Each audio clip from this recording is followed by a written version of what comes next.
Novel میں تیرا سرمایہ ہوں بہت ہی رومانٹک اور ایموشنل ناول ہے۔ Episode number 11۔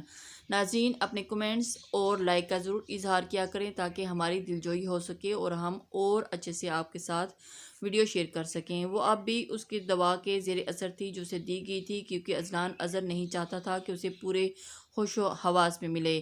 ہوش و حواس میں وہ کہاں اسے خود کے نزدیک آنے دیتی۔ اذلان اظہر میلوں دور اس کی خوشبو اور لمس کے لیے تڑپا ہی تو تھا۔ تم دور ہی رہو، مہینوں تم یہاں رہتے، میری ہر حکم کی خلاف ورزی کی ہنی سزا تو بنتی ہے نا، وہ کہتا جھکتا اور اس کے بعد اس کی گردن پر آہستگی سے لب رکھنے لگا تھا۔ فرشتے اذلان اظہر پر وہ اپنا لمس مرتے دم تک بھی نہیں گوارا کر سکتی تھی، کیونکہ پچھلی بار غصے میں جو کیا تھا سزا تو بنتی تھی نا، اذیتی۔ وہ اس کے کندھے کو پکڑتے اسے پکار رہی تھی، اور یہی تو اذلان اظہر چاہتا تھا کہ اس کے حواسوں پر چھایا رہے، بس پھر چاہے کسی بھی روپ میں ہو۔ فرشتے اذلان اظہر، وہاں ہزار حسن ہوتے ہوئے بھی یہ دل تمہارے علاوہ کسی اور کے لیے نہیں دھڑکا، اور اس کی خوشبو کے لیے تڑپا ہوں میں، وہ کہتا ہوا اس کے لبوں پہ پھر سے قید کر چکا تھا۔ فرشتے نے اس کی گردن میں بازو باندھے تو وہ سارے بند توڑتا، اس کی خوشبو کو خود میں مسلسل سماتا چلا گیا۔ نہ جانے دوبارہ کا موقع ملتا وہ دل کے ہاتھوں مجبور ہو کر کچھ دیر کے لیے گھنٹوں کا سفر کرتا، صرف فرشتے اذلان اظہر کی خوشبو اور لمس کے لیے پاگل ہوتا آیا تھا۔ وہ تھوڑا اونچا ہوا تو بند کھلی آنکھوں اسے دیکھنے لگی اور پھر مسکرا دی۔ اذلان اظہر نے دل میں مہینوں بعد سکون اترتا، میں کاش تم یہ سب اپنے حواسوں میں کرتی، وہ کہتا اس کے گال چومنے لگا۔ فرشتے اذلان اظہر، یہ بات کبھی مت بھولنا کہ اذلان اظہر تمہارے لیے پاگل ہے، بے حد دیوانہ۔ میری دیوانگی اس بات کی وجہ ہوتی ہے کہ میں لاکھوں کی میٹنگ چھوڑتا گھنٹوں کا سفر کر کے صرف تمہارے لیے ہوں۔ وہ بولا تھا، وہ پھر سے مسکرا دی۔ میری آنکھیں کیوں نہیں کھل رہی؟ وہ یہ میرے جانے کے بعد کھلیں گی میری جان۔ اذلان اسے حصار میں لے گیا اور سر اس احسن نامی شخص کو پکڑ لیا گیا ہے، کیا کرنا ہے آگے اطلاع دی گئی۔ اس نے فرشتے کو دیکھا، میں آ رہا ہوں 10 منٹ میں۔ اوکے سر، آفس کے بعد آپ کی فلائٹ ہے۔ اوکے، وہ کہتا فرشتے کے نزدیک ہوتے ایک بار پھر اس کی خوشبو خود میں اتارنے لگا۔ اذلان نے اسے جھٹکے سے اٹھا کر بٹھایا، جیسے اسے ہوش میں لانے کی کوشش کی ہو، اور چہرے پر سر تاثرات سجا لیے۔ فرشتے، مجھے سن رہی ہو؟ اذلان فرشتے نے آنکھیں کھولتے اس کے چہرے کو چھونا چاہا، جیسے یقین کاری ہو کہ وہ واقعی موجود ہے یا نہیں۔ تمہیں سمجھایا تھا نا میں نے کہ تمہیں ان دوستوں سے دور رہنا ہے۔ اذلان نے اس کے بازو سے تھامتا سخت لہجے میں بولا تو وہ سہم گئی، لیکن کوئی حرکت نہیں کر پائی۔ کل سے تم نے غرض کالج جاؤ گی، اور اگر دوبارہ لیپ ٹاپ توڑا تو مجھ سے برا کوئی نہیں ہوگا۔ پھر وہ اس نے نمبر ملایا اور فون کان سے لگایا اور اسے دیکھا جو بند کرتی آنکھوں کو زبردستی کھولے اسے دیکھ رہی تھی۔ فرشتے کو گھر پہنچاؤ، میرے بیگ سے لیپ ٹاپ نکال کر پہنچا دینا، اور اٹھنے کے بعد اس کو دوا دینی ہے تاکہ سر میں درد نہ ہو، اور اسے سب سمجھا رہا ہوں۔ Okay sir. فرو، وہ اس نے تابعداری سے کہا، تم کل سے ساتھ رہو گی؟ اور فرشتے کے ساتھ کالج میں انتظام کروا چکا ہوں سارے۔ جی سر، وہ کال کاٹ دی گئی۔ اذلان واپس مڑ کر اس کی طرف آیا تھا، جلدی ملاقات ہوگی آپ سے زندگی میں۔ اور وہ جھکتا، اس کے چہرے پر جا بجا لمس چھوڑتا پیچھے ہوا، اور پھر بنا پیچھے مڑے واپسی کے راستے پر نکل گیا۔ اس نے حسن پر کیس کرتے اسے اریسٹ کروایا تھا اور واپسی کی فلائٹ پکڑ چکا تھا۔ اب اسے سارے کام مکمل کرنا تھا۔ وہاں کا فرشتے کو فروا کے جیسے لائی تھی ویسے ہی واپس پہنچا دیا تھا، لیکن یہ ملاقات فرشتے اور اذلان اظہر دونوں ہی نہیں بھولنے والے تھے۔ اگر مجھے اگلے 10 منٹ میں اس کی لوکیشن نہ ملی تو تمہارا آخری دن ہوگا اس دنیا میں، وہ دھاڑ رہا تھا، کیونکہ انتظار کرتے کرتے اسے ایک گھنٹہ مزید بیت گیا تھا، اور اگلے 10 منٹ میں اسے لوکیشن مل گئی تھی جو یہاں کی نہیں تھی لیکن پاس ہی موجود شہر کی تھی۔ وہ تیزی سے گاڑی ڈرائیو کرتا وہاں پہنچا تھا۔ گھڑی اب رات کی 11 بجا رہی تھی۔ اس نے دھڑکتے دل کے ساتھ ہی گاڑی روکی اور باہر نکلتا اس کے گھر کو دیکھنے لگا، جو خوبصورت تھا لیکن چھوٹا سا تھا۔ وہ لمبی اور گہری سانس بھرتا قدم بڑھاتا دروازے تک آیا اور دروازہ کھٹکھٹایا۔ وہ کونین کو پکارنے لگا اور دستک دینے لگا۔ جی بابا بیٹا دیکھیں دروازے پر کون ہے، اس وقت کھڑکی سے ہی دیکھیں۔ اوکے بابا۔ کونین، جو اپنا یونیورسٹی کا کام کر رہی تھی اور کھڑکی سے باہر منظر دیکھنا چاہا لیکن اندھیرا تھا۔ بابا کوئی نظر نہیں آ رہا، لائٹ چلائیں نہ باہر کی، انہوں نے کہا تو کونین نے باہر گیٹ پر موجود لائٹ کو، جو آج چلانا بھول گئی تھی، چلائی تو اس نے اس شخص کو دیکھتے ہی اس کے دل کی دھڑکنیں تیز ہو گئیں اور یکدم کہہ کر اسے شور اپنے کانوں تک آتا سنائی دیا۔ کون ہے؟ وہ ایک دم سے بولی اور باہر سے آواز آئی، بابا۔ وہ بابا بابا وہ کوئی نہیں، آپ سو جائیں جا کر، اس نے یہ کہتے ہی بیل بند کر دی پیچھے سے، اور پھر جا کر دروازہ، اچھا چلو دوبارہ بیل ہوئی تو بتانا، میں خود دیکھوں گا، رات ہو گئی ہے، اوکے بابا آپ سو جائیں۔ وہ ان کے کمرے کا دروازہ بند کرتی ہی باہر نکل آئی اور ٹی وی لاؤنج میں یہاں سے وہاں چکر کاٹنے لگی۔ اتنی جلدی وہ ڈھونڈ چکا تھا اسے نہیں، وہ انگلیاں چٹکا رہی تھی اور اس کا فون مسلسل وائبریٹ ہو رہا تھا۔ وہ جانتی تھی کہ وہ کون ہے، وہ جو مسلسل اسے فون کر رہا تھا۔ کیا دادا جان نے بتا دیا ہوگا انہیں؟ وہ وعدہ نہیں توڑ سکتے، نہیں، لیکن شیان عثمانی نے اسے ڈھونڈنے میں 2 ہفتے لگائے تھے۔ اسے لگا تھا کہ وہ مہینوں لگ جائیں گے اور وہ اسے ڈھونڈ نہیں پائے گا، لیکن یہ کیسے ہو سکتا ہے؟ اب کی بار گیٹ ہاتھ سے بجایا گیا تھا، مخالف جیسے آج خالی ہاتھ نہیں جانا چاہتا تھا۔ اگلی بار گیٹ بجا تو وہ تیزی سے گیٹ کے پاس گئی اور اس شخص کو اپنے باپ کے روبرو نہیں کرنا چاہتی تھی، اس لیے ابھی نفرت کا دعوے دار شیان عثمانی تھا، لیکن ان سے اگر نہیں پتہ چل جاتا تو اس نے ان کی بیٹی کے ساتھ کیا کیا ہے تو یہ نفرت یک طرفہ ہرگز نہ رہتی۔ اس نے کھڑکی کھولی اور اس شخص کو دیکھا جو ابھی بھی کھڑا تھا۔ کون ہے؟ وہ دھڑکتے دل سے اور انجان لہجے میں استفسار کرنے لگی۔ کونین؟ شیان عثمانی، دروازہ کھولو، نہیں تو اب کی بار میں اس زور سے بجاؤں گا کہ گیٹ محلے اکٹھا ہو جائے گا تمہارا، اور ہم آپ کو جانتے ہیں کہ آپ برائے مہربانی جہاں سے آئے ہیں وہیں لوٹ جائیں۔ وہ سرد لہجے میں بولی، گیٹ کھولو نہیں تو میں دیوار پھلانگ کر آ جاؤں گا۔ وہ شیان عثمانی نے گیٹ پر ہاتھ رکھا ہی تھا کہ کونین نے دروازہ کھول دیا۔ رات کے اس وقت کسی تماشے کی متحمل نہیں ہو سکتی تھی۔ وہ دروازہ کھولتی وہ اندر چلی گئی تو وہ بھی دروازہ لاک کرتا تیزی سے اس کے پیچھے آیا، جہاں شاید وہ اپنے کمرے میں گئی تھی، اور اس سے پہلے وہ دروازہ بند کرتی شیان نے دروازے کے درمیان اپنا بوٹ رکھا اور کھولتے اندر داخل ہوتے بند کیا۔ کیا چاہتے ہیں آپ؟ تمہیں جو آپ سادگی میں آیا تھا، کیا مطلب ہے آپ کا؟ کیوں آپ کی خالہ محترمہ کو ابھی سکون نہیں آیا تھا؟ بدلہ بھی پورا نہیں ہوا، یا شاید کوئی اور انکشاف ہے؟ چلیں بولیں، میں سن رہی ہوں۔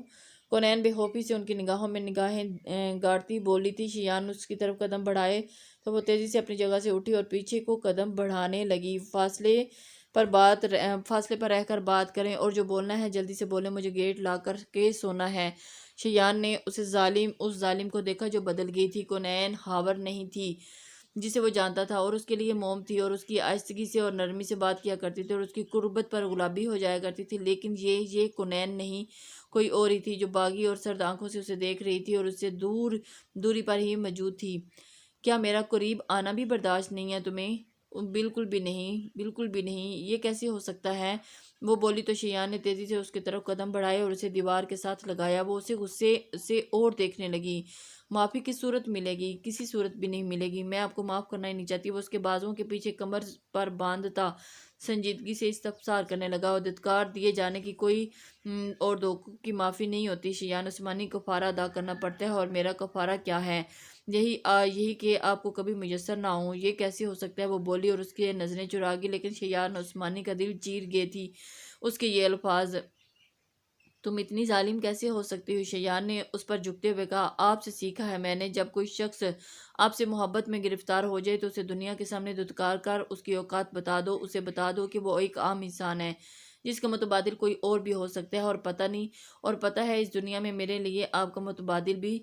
شیان نے اس کے بالوں کو پیچھے سے تھامتے ہوئے اس کا چہرہ اونچا کیا، اور اس کے چہرے کو ایک دوسرے کے بے حد قریب ہو گئے تھے۔ سانسیں الجھنے لگی اور دونوں کے ناک ایک دوسرے سے مس ہوئے۔ میرا متبادل تو ڈھونڈنا بھی مت، کیونکہ اس گناہ پر تم میرے ہاتھوں سے ماری جاؤ گی۔ چھوڑیں مجھے درد ہو رہا ہے۔ کونین نے اس کی گرم سانسیں خود کے چہرے پر محسوس کی تو ہار ماننے سے اس سے دور ہونے کی جدوجہد کرنے لگی۔ اگر میں نے امانت میں خیانت کی نہ تو کونین ہاور، تم بھی جانتی ہو کہ برداشت نہیں کر پاؤ گی کسی بھی عورت کو میرے یوں قریب اور جس طرح تم ہو۔ وہ بولا تو کونین نے تڑپ کر اسے دیکھا، اور دونوں جانتے تھے کہ ایک دوسرے کی کمزوریوں کو کہ وہ کیا ہیں۔ کیا واقعی لگا کہ جو لمحات تمہارے ساتھ گزارے ہیں وہ سب ہم نے ساتھ جیے ہیں اور کسی فریب کا حصہ ہیں؟ شیان عثمانی، اگر یہ بند دروازے میں ہم دونوں کے درمیان ہوتا تو شاید میرے دل میں کوئی گنجائش نکل آتی، لیکن آپ نے تو مرد ہونے کا ثبوت دیتے وہاں بھری محفل میں۔ اس کی آواز رند گئی۔ میں اس بھری محفل میں معافی مانگنے کی سکت اور حوصلہ دونوں رکھتا ہوں۔ تم یقین دلاؤ کہ معاف کر دو گی، بس مجھے تمہارے دل میں اپنا کھویا ہوا مقام چاہیے، اور وہ ممکن نہیں۔ کونین اسے کہہ گئی، بابا اٹھ سکتے ہیں، اب آپ جائیں، اور اگر نہیں چاہتے تو یہ گھر بھی چھوڑ دوں گا اور دوبارہ یہاں مت آئیے گا۔ وہ اسے دھکا دیتی سائڈ سے نکلنے لگی۔ شایان نے اسے کھینچ کر واپس اپنے سامنے کیا اور اب کی بار دونوں اس کے دونوں طرف میں دیوار پر رکھے دونوں شعلوں باز نگاہوں سے اسے دیکھنے سے گھورنے لگا۔ کونین نے اسے 2 ہفتوں بعد یوں قریب دیکھا تھا، بکھرے بال، بڑی بیئرڈ آنکھوں والی، نیچے ہلکے اور پیچھے ہوئے ہونٹ، اور اس کی برداشت ازما تھی کہ جاتی تھی کہ لیکن کسے فرق پڑتا تھا۔ وہ تلخی سے مسکرائی۔ معافی یوں زور زبردستی سے نہیں مانگی جاتی۔ اس کا اشارہ شیان کے یوں اسے تھامے رکھنے پر تھا، لیکن شیان اسے دیکھ رہا تھا جیسے اب کی بار آنکھوں میں اس کا ایک ایک نقش بسانا چاہ رہا تھا۔ کیا پڑھ رہی ہو؟ آگے اس کی یونیورسٹی کی بکس باہر پھیلے دیکھ چکا تھا اور وہ ایسے ہی جھکا اس کے ایک ایک نقش کو دیکھے سبسار کرنے لگا جیسے ان دونوں کے درمیان سب نارمل ہو۔ کونین نے جواب دینا ضروری نہیں سمجھا تو شیان نے جھکتے اپنے دانت اس کے گال پر رکھے کہ کونین اس کے سینے پر ہاتھ رکھتے اسے باز رکھنا چاہا۔ شیان جائیں پلیز یہاں سے۔ وہ نم آنکھیں لیے بولی تو شیان نے پیچھے ہٹتے اس کے اسی گال کو ہاتھ کی پشت سے سہلایا۔ تم یونیورسٹی نہیں جاؤ گی، گھر میں پڑھو گی، اور میں آپ کے حکم کی غلام نہیں۔ وہ تیزی سے بولی اور پیچھے نکلی۔ فوراً اس نے دروازہ کھولا اور شیان کو بنا دیکھے بولا۔ شیان کا دل درد سے بھر گیا اور اس کے لہجے پر کاش تم اس اذیت کو کبھی محسوس نہ کرو جو اس وقت تم مجھے دے رہی ہو، اور میں دعا کرتا ہوں کہ کبھی بھی تمہارے ساتھ ایسا نہ ہو۔ وہ کہتا تیزی سے اس کے پاس سے نکل گیا۔ کونین چھوٹے قدم اٹھاتی گیٹ تک اس کے پیچھے آئی، گیٹ لاک کرنے کے لیے، لیکن شیان نے اسے مڑتے دیکھا جو نم آنکھوں سے اسے ہی دیکھ رہی تھی، اور پھر سے اس کے گال کو واپس آیا اور اس پر جھکا۔ اب کی بار کونین نے قدم پیچھے نہیں لیے تھے۔ شیان نے اس جگہ پر کتنی بار بوسہ دیا، پھر چہرہ اٹھایا اور اس کے کندھے کو عقیدت سے چوما۔ معاف بے شک نہ کرو، لیکن مجھ سے محروم مجھے کبھی مت کرنا کونین۔ شیان عثمانی، کیونکہ اس کے بعد جو ہوگا وہ ہم دونوں کے لیے اچھا نہیں ہوگا۔ وہ کہتا باہر نکل گیا تو وہ لاک کرتی تیزی سے اپنے کمرے میں آتے بستر پر گر کر رونے لگی، اور اسے سمجھ میں نہیں آیا کہ وہ کیا کرے۔ بابا میں شادی کرنا چاہتا ہوں، اعظم اظہر نے اس کے سر پر دھماکہ کیا۔ لیکن تم تو فرشتے۔ بابا مجھے کسی اور سے شادی کرنی ہے اور اسی مہینے میں کرنی ہے، وہ سنجیدگی سے بولا تو اس کے باپ نے اس کی ماں کو دیکھا، اور وہ جو خود کو بھی دیکھ کر حیران تھی کہ یہ کیا کہہ رہا ہے، کون ہے وہ اور کدھر رہتی ہے اور کیسی ہے؟ زارا اکبر بابا، وہ ہماری کالونی میں ہی رہتی ہے اور اس کے بھائی کا نمبر ہے، آپ ان سے بات کر لیں اور ان سے مل لیں۔ وہ اعظم اظہر اس سے اپنے باپ سے ساری تفصیل بتا رہا تھا۔ آپ ان کو فون نمبر تھمایا تھا اور سیڑھیاں چڑھنے لگا۔ کیا تمہیں اس سے محبت ہے؟ کیسے جانتے ہو تم اسے؟ نہیں، اسے مجھ سے محبت نہیں، اور میں دیکھنا چاہتا ہوں یہ محبت کب تک رہتی ہے۔ اور وہ آہستگی سے خود سے بولا، جی جانتا ہوں، مجھے پسند آ گئی ہے وہ، آپ بات کر لیں آگے۔ اظہر صاحب نے فوری طور پر انہیں فون ملایا، اور اعظم اظہر کی بات پر وہ کبھی نہیں ڈالتے تھے، فون کرتے انہیں ملنے کا پتہ دیا تھا، پھر وہ کچھ ہی گھنٹوں میں کل کی دعوت کا نامہ انہیں موصول ہوا تھا۔ اعظم اپنے کمرے میں بند ہو گیا تھا اور وہ نہیں سمجھ رہا تھا کہ وہ کیا کرے۔ کوئی بات نہیں، کوئی سوال نہیں، اپنی محبت انہیں نہیں ملی تھی، لیکن اس لڑکی کی محبت وہ آزمانا چاہتا تھا کہ اس سے زارا اکبر ایک آنکھ نہ بھاتی تھی۔ آغاز سے ہی وہ خود ہی کسی مرد کو اپروچ کر رہی تھی، وہ بھی ایک بار نہیں بار بار۔ وہ زچ ہو گیا تھا، اور اس پر ملا اعتراف محبت سن کر اب وہ اس لڑکی کو زچ کر دینا چاہتا تھا اور دیکھنا چاہتا تھا کہ وہ سچ میں اس سے محبت کرتی ہے یا صرف اس کے اسٹیٹس تک پہنچنے کے لیے یہ سب کرتی رہی ہے، کیونکہ اس کی معلومات پر پتہ کروانے پر اسے سب معلوم ہو گیا تھا کہ ان کا باپ نہیں تھا اور گھر میں انہوں نے وہ مشکل کرائے پر لیا تھا اور وہ دونوں بھائی عام سی نوکری کر رہے تھے۔ اسے لگا تھا کہ ایک عام مڈل سی لڑکی کی طرح وہ بھی کسی امیر لڑکی کو اپنی محبت سے زیر کرنا چاہتی ہے، اس لیے اس نے اکیلے ملنے بلایا تھا تاکہ اسے جان سکے۔ اسے لگا تھا کہ وہ نہیں آئے گی، لیکن وہ آ گئی، اور یہ بات اسے مزید ناگوار گزری جو وہ انجان شخص کو ملنے آ گئی تھی اور کہیں بھی۔ اگلے دن اظہر صاحب نے اسے پسند کرتے آگے بات بڑھائی اور اسے بتا چکے تھے کہ اعظم اظہر اسی مہینے نکاح اور رخصتی چاہتا ہے، جس پر انہوں نے زیادہ اعتراض نہ کیا، لیکن جسے اعتراض تھا وہ خاموش تھی بالکل، کیونکہ یہ معمہ اسے بالکل سمجھ میں نہیں آ رہا تھا۔ ان کے نکاح کی تاریخ بھی رکھی جا چکی تھی، کیونکہ اس کے بھائی اعظم اظہر کو اچھے سے جانتے تھے اور اس سے نجی طور پر مل کر بات بھی کر چکے تھے، اور انہیں وہ کافی پسند آیا تھا۔ زارا اپنے بھائی کمرے میں آ گئی تھی اور بھابیاں اور والدہ شاپنگ پر گئی تھی، اور اس نے فون اٹھایا اور اس کا نمبر ملایا۔ یہ وہ رشتہ کیسے کر سکتی تھی؟ دل میں ہزاروں خدشات لیے السلام علیکم اظہر کی آواز آئی تو اس کی ہتھیلیاں بھیگ گئیں۔ وعلیکم السلام۔ خاموشی کا دورانیہ بڑھا تھا اور وہ اس کی کیسی ہو اعظم اظہر نے اس سے پوچھا تو وہ ایک دم سے جی میں ٹھیک ہوں، آپ کیسے ہیں؟ وہ حیرانگی سے اس کی بات کا جواب خوش ہوں۔ اور زارا اکبر مزید بے چین ہوئی تھی۔ اعظم آپ ہم بالکل جی، وہ ہچکچاتی ہوئی اس کے ساتھ بات کر رہی تھی۔ آپ یہ شادی کیوں کر رہے ہیں؟ وہ ایک دم اس سے پوچھ پڑی، شادیاں کیوں کی جاتی ہیں زارا؟ لیکن آپ تو فرشتے سے محبت، وہ ایک دم سے خاموش ہوگی۔ تم مجھ سے محبت کرتی ہو، تمہیں پتہ ہے نا، لیکن آپ تو فرشتے سے محبت کرتے ہیں۔ وہ ہچکچائی، بولو مجھ سے محبت کرتی ہو؟ جی جی جی، پر وہ آپ ہم تمہاری محبت پر گزارا کر لیں گے، اعظم اظہر ہلکے پھلکے انداز میں بولا۔ اور وہ ایک دم سے حیران ہوگی، لیکن اچانک یہ سب اسے کچھ سمجھ میں نہیں آ رہا تھا۔ تم نہیں چاہتی کہ یہ نکاح ہو؟ جی اعظم، آپ بات کو غلط رخ دے رہے ہیں، میں صرف آپ کو جاننا چاہ رہی ہوں۔ آپ کو تو میں پسند نہیں تھی، اور اب اچانک بس جو لڑکی مجھ سے میرے ایک بار کہنے پر ملنے آ سکتی ہے اور اس کے ساتھ زندگی ہی گزارے گی، اور ایسا مجھے لگا۔ وہ تلخی سے بولا لیکن مخالف محسوس نہ کر سکا۔ آپ خوش ہیں نا اعظم؟ میں زبردستی مسلط نہیں ہونا چاہتی آپ پر، مجھے مطمئن اور خوش تم کرو گی، اور مجھے آ کر کیسے تم یہ جانتی ہو؟ وہ مانی ہیزی سے بولا تو وہ گلابی ہوئی۔ اور نکاح کی پیشکش میری طرف سے ہوئی ہے، زبردستی مسلط تو کسی پر ہو ہی نہیں سکتا۔ زارا کے دل میں موجود آخری پھانس بھی نکل گئی اور وہ سچے دل سے مسکرا دی اور ایک دم سے خوش ہوئی۔ میں بہت خوش ہوں، وہ بلا آخر بولی تو دوسری طرف اعظم اظہر نے مٹھیاں پینچی، اور اب اس کی محبت کا امتحان شروع ہونے والا تھا۔ محبت پا لینے کے بعد لوگ خوش ہی ہوتے ہیں، میں آپ کو شکایت کا موقع نہیں دوں گی۔ وہ سچے دل سے بولی، میں تمہیں کوئی غلطی کرنے نہیں دوں گا، ڈونٹ وری۔ پھر سے تلخی سے بولا، اور اعظم پھر سے خاموش۔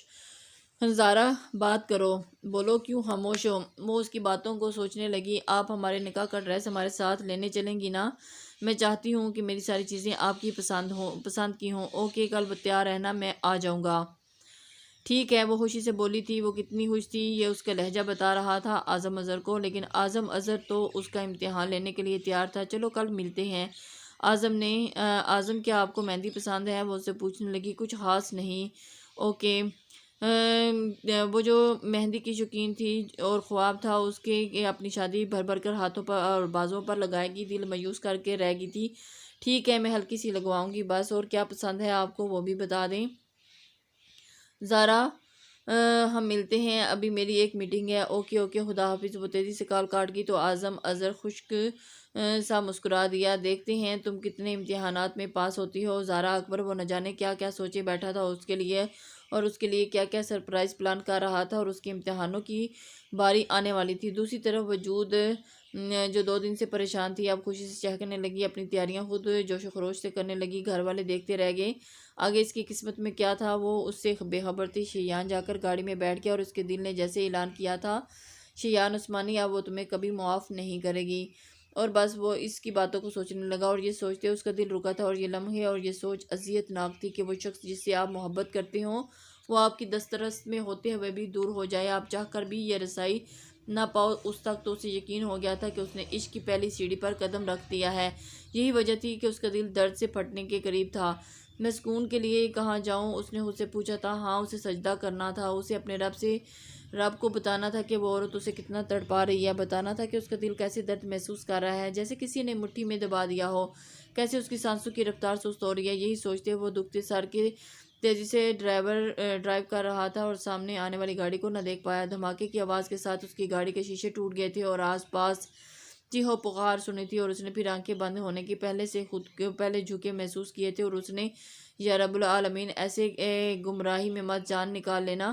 دل نے آہ بھری اور وہ ہوش و حواس سے بے گانہ ہو گیا۔ کونین روتے وہی سو گئی تھی، لیکن اب آنکھ کھلی تو سر درد ہو رہا تھا، حلق میں جیسے کانٹے چبھ گئے۔ وہ پانی لینے کچن میں گئی، لیکن پانی پی کر بھی سکون محسوس نہ ہو۔ اس کے دل اسے کچھ شدید برا ہونے کا اشارہ دے رہا تھا۔ لوگوں کے نزدیک یہ افسانوی باتیں ہو سکتی ہیں، لیکن جب آپ کا دل کسی شخص کے ساتھ اس حد تک جڑ گیا ہو کہ اس کو تکلیف پر آپ کو تکلیف محسوس ہو رہی ہو، تو جب اس کے ساتھ برا آپ کا دل الارم دینے لگتا ہے، کچھ ہوا گیا ہے بے حد برا، جس کی سانسوں کی رفتار مدھم پڑنے لگتی ہے۔ اس نے پانی پیا اور وہیں بیٹھ کر سینے پر ہاتھ رکھنے لگی۔ یا رب العالمین، پھر وضو کیا اور جائے نماز پر بیٹھ گئی، اور پھر سجدے میں سر رکھ دیا۔ سکون چاہے یا رب، بس یا ارحم الراحمین، اور پھر بستر پر لیٹ گئی، لیکن جاگی سوئی کیفیت میں رہی، جہانگیر عثمانی کا فون رات کے 2:30 بجے بجا تو وہ فوراً اٹھے، فون پر نگاہ ڈالی جس پر انجان نمبر بلنک ہو رہا تھا۔ السلام علیکم، انہوں نے لیمپ چلایا اور سلام کیا۔ وعلیکم السلام، شیان عثمانی کے دادا جان بات کر رہے ہیں؟ عثمانی آواز پر وہ اٹھ کر بیٹھے۔ جی، انہوں نے فون اٹھ کر کمرے کی لائٹ چلائی۔ آپ کون ہیں؟ سر، وہ ہسپتال میں ہیں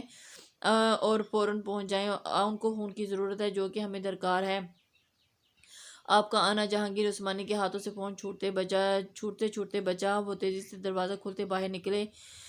زی منور، میرا بچہ! اس کی چیخ و پکار سے سارے کمروں کی بتیاں جلی اور پھر سب باہر نکلے۔ فوراً میرا بچہ! اس کی آواز لرزی تھی۔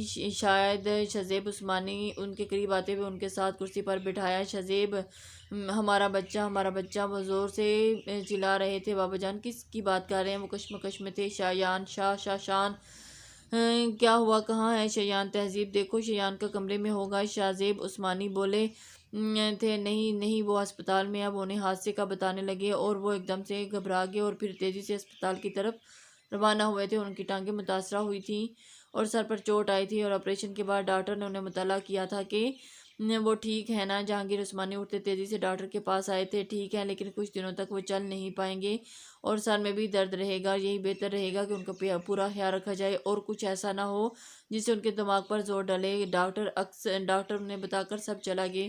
جہانگیر عثمانی سب سے پہلے اس سے اندر ملنے گئے تھے جہاں وہ آنکھیں موندے پڑا تھا اور چہرہ سفید تھا جیسے سارا خون نچوڑ لیا گیا ہو۔ خون کا انتظام کرتے انہیں فوراً فون دیا گیا۔ میرے بچے ہوش میں آؤ۔ جہانگیر عثمانی نے اس پر جھکتے اس کے چہرے کو چوما، ہاتھ لڑکھڑائے تھے اور یہ اس کی حالت دیکھ کر سب ایک دم سے پریشان ہو گئے۔ دادا جان، میں ٹھیک ہوں، وہ نکاہت سے بمشکل بولا۔ شہزیب عثمانی بھی اندر داخل ہوئے۔ کہاں دھیان تھا تمہارا؟ وہ اس کی حالت دیکھتے ہی اس پر دھاڑے تھے تو وہ مسکرا دیا ہلکا سا۔ کہاں گئے تھے جو تمہیں بالکل دھیان نہیں رہا تھا؟ تمہیں کتنی بار کہا ہے تیز ڈرائیو مت کرو، اپنا خیال دیکھ رہے ہو کیا ہو گیا ہے؟ مزید کچھ دن تم چلنے پھرنے کے قابل نہیں، نقصان کا اندازہ ہے تمہیں اپنے۔ شزیب بس کرو۔ جہانگیر عثمانی برداشت نہ ہوا تو بولے۔ سب آہستہ آہستہ اس سے مل کر جاتے گئے لیکن اس کی آنکھیں دروازے پر ٹکی تھیں جیسے کوئی معجزہ رونما ہو اور اس سے ملنے آ جائے، لیکن اسے کیسے پتہ ہوگا؟ تلخی سے اس کے لب پھیلے۔ پھر دوسری طرف صبح سے ماری پھر رہی تھی، آج یونیورسٹی بھی نہیں گئی تھی۔ کونین، جی بابا، کیا بات ہے؟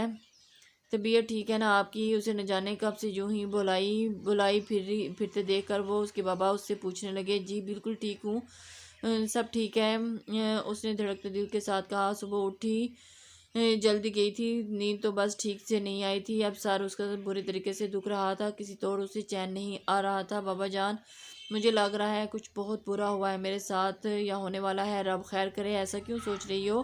یہاں آئے، وہ پاس آئی تو وہ کچھ پڑھ کر اس پر پھونکتے اس کا ماتھا چوم گئے۔ جس نے صبح سے کچھ نہیں کھایا تھا اس نے فوراً فون اٹھایا تو باہر لائن میں نکل گئی اور شیان کے نمبر کو دیکھنے لگی۔ اس کا دل کہہ رہا تھا کہ کر لو، ایک بار تسلی تو ہو جائے گی اور یوں دھڑکے گا تو نہیں، کچھ کونے میں تکلیف تو نہیں ہوگی۔ اور اس نے دماغ کی باتوں کو رد کرتے اس کا نمبر ملا ڈالا اور پھر بیل نہ جانے کتنی بار گئی تھی اور لیکن کال نہیں اٹھائے گی۔ اس کے دل کی دھڑکنیں مزید سست پڑنے گئی۔ یہ رب العالمین، میرے دل کو قرار کیوں نہیں آ رہا؟ شام کے 6 بج گئے تھے اور اب رونے کے قریب تھی۔ اپنی حالت خود بھی اسے سمجھ میں نہیں آ رہی تھی اور کچھ سمجھ میں نہیں آیا۔ جہانگیر عثمانی کا فون آیا جو خاور عثمانی کو کچھ کہہ رہے تھے، پھر انہوں نے کونین سے بات کرنے کا کہا تو اس نے تیزی سے آگے بڑھتے ان کے ہاتھ سے فون لیا۔ کونین، گڑیا، ڈرائیور بھیج رہا ہوں، آ جائیں۔ کیوں دادا جان، خیریت تو ہے نا؟ سب ٹھیک تو ہے نا؟ میں ملنا چاہتا ہوں آپ سے اور ڈھیر ساری باتیں کرنا چاہتا ہوں۔ اس لیے انہوں نے اپنے پوتے پر نظر ڈالی جس کی نگاہیں صبح سے دروازے پر تھیں اور وہ ان کو بلا رہا تھا۔ تو آپ آ جائیں نا، میرا دل بہت برا ہو رہا ہے، میں نہیں نکلنا چاہتی باہر۔ کچھ نہیں ہوگا، میں انتظار کر رہا ہوں، جلدی سے آ جائیں۔ انہوں نے کہتے مزید کچھ سنے کال کاٹ دی تو خاور عثمانی نے اسے تیار ہونے کے لیے کہا۔ اسے کپڑے بدلے اور چادر لیتے باہر نکلی۔ ڈرائیور باہر کھڑا تھا۔ کہاں جانا ہے ہمیں؟ اس نے بیٹھتے ڈرائیور سے استفسار کیا۔ ہسپتال کیوں؟ خیریت تو ہے نا؟ دادا جان ٹھیک تو ہے نا؟ کون ہے ہسپتال؟ دادا جان کو کیا ہوا ہے؟ وہ ایک دم اس سے سوال کرنے لگے۔ نہیں، وہ بس آپ سے ملنا چاہتے ہیں۔ اور اس کے بعد وہ کچھ نہ بولی تھی اور جلد ہی وہ ہسپتال کی بڑی عمارت کے باہر کھڑی تھی جہاں جہانگیر عثمانی موجود تھے۔ دادا جان آپ ٹھیک تو ہے نا؟ میں ٹھیک ہوں گڑیا، لیکن کوئی اور ٹھیک نہیں۔ کون کون؟ وہ ایک دم بے چین ہوئی اور ایک دم سے دادا جان کے منہ سے اس نے بند ہوتی سانسوں سے پوچھتا تو اس کے دل کے خدشات صحیح تھے۔ وہ بہت پریشان تھی۔ شان، دادا جان نے جب اسے کہا تو وہ بولے اور تیز قدم چلتی بنا ان کی بات سنے ان سے آگے ہی چل رہی تھی جیسے وہ کمرہ بھی وہ جانتی ہو۔ لیکن لفٹ سے نکلتے ہی اس نے تڑپ کر جہانگیر عثمانی کو دیکھا جو انہوں نے اشارے سے اسے کمرہ بتایا۔ یہ یہاں کیوں آئی ہے؟ رکو لڑکی! کونین کے قدم دروازے کے باہر ہی تھم گئے۔ تہذیب عثمانی نے آگے بڑھتے اسے روکنا چاہا لیکن جہانگیر عثمانی کے رعب سے رک گئی اور ایک دم جائیں گڑیا، آپ کا شوہر صبح سے آپ کا انتظار میں ہے اور میں کوشش کریں کہ کچھ ایسا نہ ہو کہ اس کے دماغ پر زور ڈالے۔ جہانگیر عثمانی نے کہا تو سب کو نظر انداز کرتی اندر داخل ہوئی۔ اندر داخل ہوتے ہی اس نے شخص کو دیکھا جس کے سر پر پٹی بندھی تھی، چہرہ سفید پڑا تھا اور آنکھیں موندے پڑا تھا۔ ماما پلیز مجھے کچھ مزید کسی سے نہیں ملنا، وہ بنا آنکھیں کھولے بولا تو وہ چھوٹے چھوٹے قدم اٹھاتی اس تک پہنچی اور آنکھیں نم ہو گئی تھیں۔ اسے اس حالت میں دیکھتے اس کے پاس جا کھڑی ہوئی اور اسے تم نے کافی دیر نہیں کر دی کونین؟ وہ اس کی خوشبو پہچان گیا تھا۔ کچھ خاموشی کے بعد شیان عثمانی کی آواز گونجی تو وہ تڑپ کر اس کے ساتھ اس کے بستر پر بیٹھی۔ شیان اور ایک دم سے وہ رونے لگی، آنکھوں سے آنسو ٹوٹ کر گرنے لگے تھے۔ وہ شخص ظالم صحیح لیکن اس کی پہلی اور آخری محبت تھا جس کے درد پر وہ تڑپ اٹھی تھی۔ آپ نے کیسے پہچانا مجھے؟ یہی خوشبو میرے حواسوں پر چھائی رہتی ہے کونین شیان عثمانی، اور بھولو مت رات کو اسی خوشبو سے محروم رکھا تھا تم نے مجھے۔ وہ لاجواب ہوئی اور ایک دم سے کچھ نہ بول سکی۔ فرشتے صبح جاگی تو چکراتے سر کے ساتھ یہاں وہاں دیکھا، اپنے کمرے میں موجود تھی اور اسے سمجھ میں نہیں آ رہا تھا کہ اس کے ساتھ کیا ہوا۔ وہ تو بوا کے ساتھ تھی۔ اس کے بعد جو اس کو یاد آ رہا تھا وہ اسے خواب لگا اور کچھ نہیں۔ یہ ناممکن ہے، ایسا خواب بھی ہو سکتا ہے۔ وہ ایک دم حیرانی، اس نے تیزی سے سر ہلاتے گہرا سانس بھرا اور پھر سانس روک لی۔ ازلان ازر کی خوشبو! اس نے خود کے کپڑوں کو 10 بار گہری سانس بھر کے اپنے اندر اتارا۔ ازلان! اس نے غصے سے آنکھیں مچھی لیکن جو اسے یاد آ رہا تھا وہ نہیں چاہتی تھی کہ یاد کرنا۔ بوا نے دروازے کا کمرہ کھولا تو انہیں دیکھنے لگی۔ اٹھ گئی ہو؟ کیا کھاؤ گی؟ فرشتے واپس اپنے کمرے میں آ گئی۔ مجھے پتہ نہیں چلا، وہ بولی تو فرشتے نے دماغ پر زور ڈالا۔ وہ یہاں سے نکلی کیسے؟ کیا وہ یہاں آیا تھا؟ کون بیٹا؟ نہیں، یہ جگہ نہیں تھی۔ کون سی جگہ بیٹا؟ کیا بات کر رہی ہو؟ انڈا پراٹھا لیں؟ وہ انہیں انتظار میں کھڑا دیکھ کر بولی تو وہ سر ہلاتی چلائی گئی اور اس کا سر اب بھی چکرا رہا تھا اور اسے کچھ سمجھ میں نہیں آ رہا تھا۔ یعنی کوئی ہے جو اس کے گھر آتا ہے اور اس کا لیپ ٹاپ کے ساتھ بھی موجود تھا جو اب کی بار پھر نیا تھا۔ چالاک آدمی! وہ ایک دم سے اس کو کوسنے لگی۔ اس نے لیپ ٹاپ کو گھورا اور قدم نیچے اتارتے لیکن چکرا کر واپس اپنی جگہ پر بیٹھ گئی۔ یہ کیسے ہو سکتا ہے؟ تبھی اس کا فون بجنے لگا اور اس نے گہرا سانس بھرا اور پھر آنکھیں چھوٹی کرتے پورے کمرے کی دیواروں پر نگاہ دوڑائی۔ وہ تو میلوں دور بیٹھا تھا۔ اس کی حرکت پر مسکرا دیا۔ یقیناً وہ سمجھ گئی تھی کہ اس پر نظر رکھے ہوئے ہے۔ فرشتے نے فون اٹھایا اور اس دوسری طرف گڈ مارننگ ڈارلنگ، وہ ایک دم سے بولا۔ اس طرح کے گھٹیا لفظوں سے مجھے مت بلاؤ۔ وہ فون اٹھاتے ہی برے موڈ سے گویا ہوئی تو مخالف سمجھ سمٹی۔ مجھے پتا ہوتا تو کچھ گھنٹے پہلے کی ملاقات میں تمہیں اچھے سے تمیز سکھاتا، وہ سر سے لہجے میں بولا تو فرشتے کی ریڑھ کی ہڈی میں سنسناہٹ ہوئی۔ تمہاری ہمت کیسی ہوئی میرے قریب آنے کی؟ تو اپنی سانسوں میں تمہیں میری سانسیں ابھی بھی محسوس ہو رہی ہیں، وہ گویا ہوا۔ فرشتے نے کال کاٹ دی غصے میں، اور وہ ایک دم ناشتے کے بعد تمہارے بیڈ کے ساتھ والے پہلے ڈرا میں دوا پڑی ہے، وہ لو اور چکر نہیں آئیں گے، اور اس کے بعد تھوڑی دیر بعد جوس پیو۔ وہ فریش ہو کر باہر آئی تو اس کا میسیج پڑھتے اس نے گہری سانس بھری، پھر ناشتہ کرنے چلی گئی اور دعا لی کیونکہ اس کا سر اب بھی چکرا رہا تھا۔ یونیورسٹی میں نہیں گئی تھی لیکن اسے اتنا تو یاد تھا کہ اس شخص نے کہا تھا کہ وہ اس یونیورسٹی جانے والی نہیں تھی۔ اتنا تو جانتی تھی کہ وہ اس شخص کو زج کرنے والی تھی، اس لیے سب سوچ کر مسکرا دی۔ ازلان ازر! اب تم دیکھو، تم مجھ پر حق جما سکتے ہو لیکن میں اب تک مجھے غصے میں چھونا اور تکلیف پہنچانا نہیں بھولی۔ وہ تیار ہوئی اور یونیورسٹی کے لیے نکل گئی۔ وہاں سب کلیئر تھا اس لیے کوئی خطرے کی بات نہیں تھی۔ اس نے یونیورسٹی میں قدم رکھا تو بوا کا فون آنے لگا۔ جی بوا، فرشتے، آپ کو ازلان نے منع کیا تھا یونیورسٹی جانے سے، وہ بہت غصہ ہوگا، واپس آ جائے۔ مجھے فرق نہیں پڑتا، میں کیوں اس کے غصے اور خوشی کا دھیان رکھوں، اور وہ کون ہوتا ہے مجھ پر حق جمانے والا؟ وہ کہتی کال کاٹ گئی اور کلاس لیتی کیفے میں بیٹھ گئی جبکہ اس کا فون مسلسل وقفے سے بج رہا تھا۔ وہ جوس پیتی مزے سے یہاں وہاں دیکھ رہی تھی جیسے کچھ ہوا ہی نہ ہو۔ فرشتے! ازلان ازر! کال اٹھاؤ میری! تمہاری ہمت کیسے ہوئی یونیورسٹی جانے کی؟ میری بات کے خلاف جا کر تم اپنا نقصان کرو گی۔ اور ایسے کئی میسیجز تھے جسے دیکھ کر وہ ڈری تھی، لیکن ہمت کرتی بیٹھی رہی اور پھر یونیورسٹی سے کچھ سوچتے نکل گئی اور گول گپے کا سٹال ڈھونڈنے لگی، اور ایسا کرتے وہ یونیورسٹی کے ایریا سے باہر نکل آئی تھی۔ گول گپے کھاتے اب اسے واپسی کے لیے کیب نہیں مل رہی تھی، اور یہیں سے اس کی گھبراہٹ شروع ہوئی تھی۔ اس نے وہ جگہ دیکھی تھی جہاں وہ پہلے نہیں آئی تھی، وہاں سڑک پر کافی سٹالز سے وہ گھبرا گئی تھی، اور اتنے لوگوں کو دیکھ کر اس نے فون نکالا جس پر چارجنگ نہیں تھی اور اب کیب بک کروا